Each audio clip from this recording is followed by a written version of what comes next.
I never thought the sound of my baby crying could make someone demand we be kicked out of a hotel.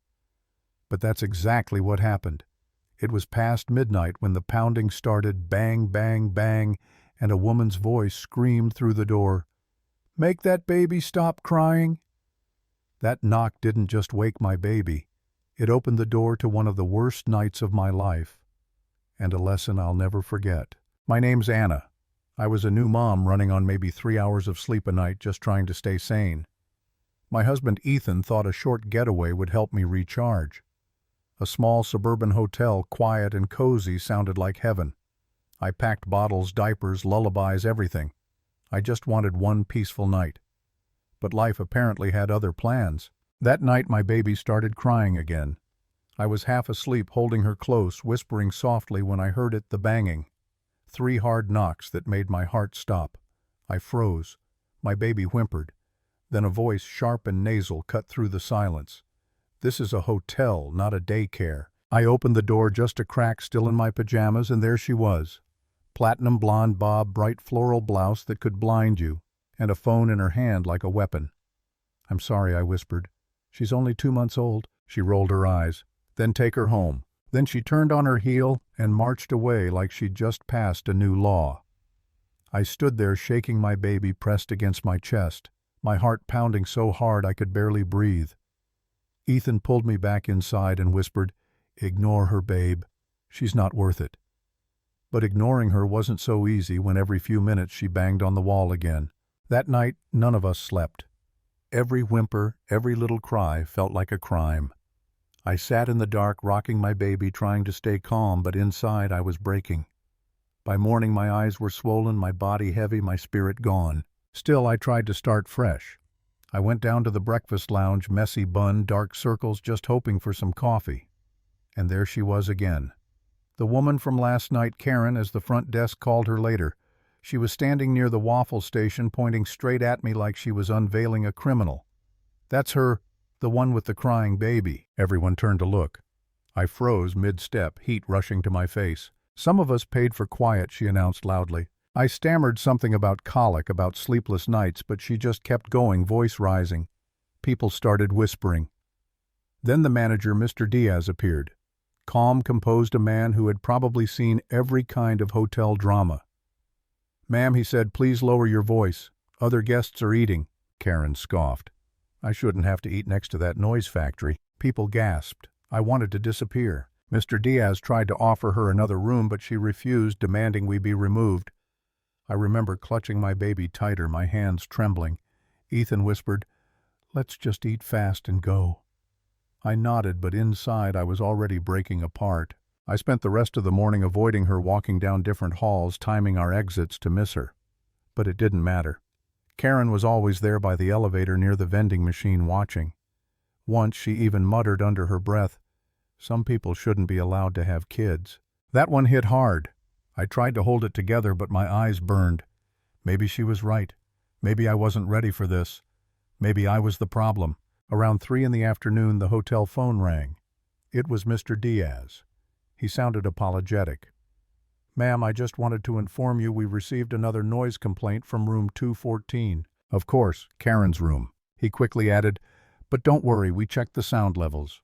You're completely fine. You haven't broken any rules." That comforted me until night fell. My baby started fussing again.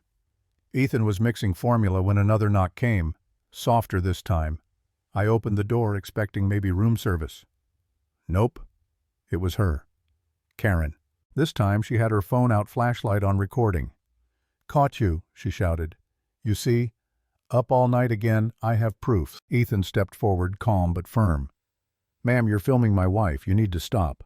Karen gasped, like she was the victim. "You're threatening me," she yelled and stormed off. The next morning I got the call I'd been dreading. Mr. Diaz asked us to come to his office. My stomach dropped. When we got there, Karen was already seated, arms crossed, lips tight. She had filed a formal complaint, said we caused psychological distress. I wanted to cry. I thought we were about to get kicked out. But then Mr. Diaz smiled, a small, knowing smile. "Don't worry," he said, turning his computer monitor toward me. "We have cameras, too." He clicked play. There she was. Karen caught on security footage pounding on random doors at midnight, yelling at a cleaning lady storming through the hall like a one-woman hurricane. "We'll handle it," he said. "But I'd appreciate if you came to the meeting later this afternoon." "A meeting?" I asked. "Yes," he said. "We're resolving the issue publicly." My hands shook. I didn't want to face her again, but Ethan squeezed my shoulder. "You deserve to be heard." That afternoon the hotel lobby looked like a courtroom. Guests filled the couches murmuring. Karen strutted in like she was the judge herself. Sunglasses perched on her head, floral blouse fluttering pink suitcase beside her like she was ready for a dramatic exit. She crossed her arms and said loudly, "I expect compensation and a written apology from that woman." People turned. I felt a wave of humiliation. My throat tightened. I wanted to grab my baby and run. But then Mr. Diaz took a deep breath, walked over to the TV mounted on the wall and pressed play. Silence. The footage rolled Karen storming through the hallways, slamming on doors, yelling at shadows. Guests in the video peeked out of rooms confused. One clip showed her waving her arms, shouting, "Someone needs to control that baby at 3 a.m. Another showed her berating a cleaning lady who'd asked her to quiet down. The room went still. Then a laugh. Then another. Then the whole lobby erupted. Karen's face turned white, then red. "This is harassment," she shouted. Mr. Diaz stayed calm. "No, ma'am, this is evidence." Laughter spread again, louder this time. And then, just when it couldn't get more surreal, Karen's husband walked in, still in golf clothes, holding his cap. He looked exhausted. "What's going on?" he asked. Mr. Diaz just pointed at the screen. The husband watched for a few seconds, sighed, then looked at his wife. "Karen, for God's sake, it's a baby." The entire lobby exploded in laughter. I almost didn't believe it was real. Karen's lips quivered. She grabbed her suitcase, muttering something about unfair treatment, and stormed out, dragging that pink suitcase behind her like a defeated parade float. The doors shut behind her. The laughter slowly died down. Mr. Diaz exhaled. "Thank you all for your patience," he said. Then he turned to me. "You and your family can stay as long as you like. I'm sorry for what you've been through." I nodded, barely able to speak. For the first time in days, I felt safe. Not because Karen was gone, but because someone finally saw the truth.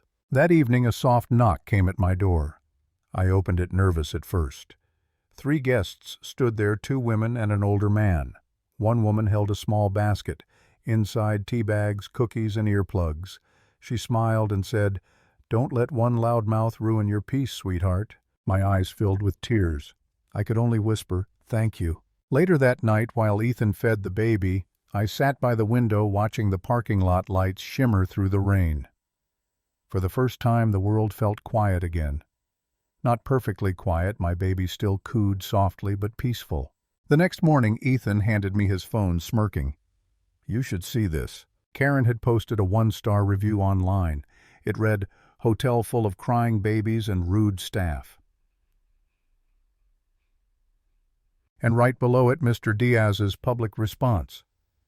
"We're sorry your stay was disrupted by your own behavior." It went viral. People shared it, laughed about it, told their own stories. And for once, I wasn't the villain in someone else's narrative. Looking back, I realized there was a moment right before that meeting when I wanted to pack up, check out, and just go home. I felt like maybe I was the problem. Maybe I'd been too sensitive, too defensive. But standing there in that lobby, watching Karen's face crumble under her own lies, something changed. I stopped apologizing for existing. I stopped apologizing for being a mom. Sometimes the loudest person in the room isn't the strongest.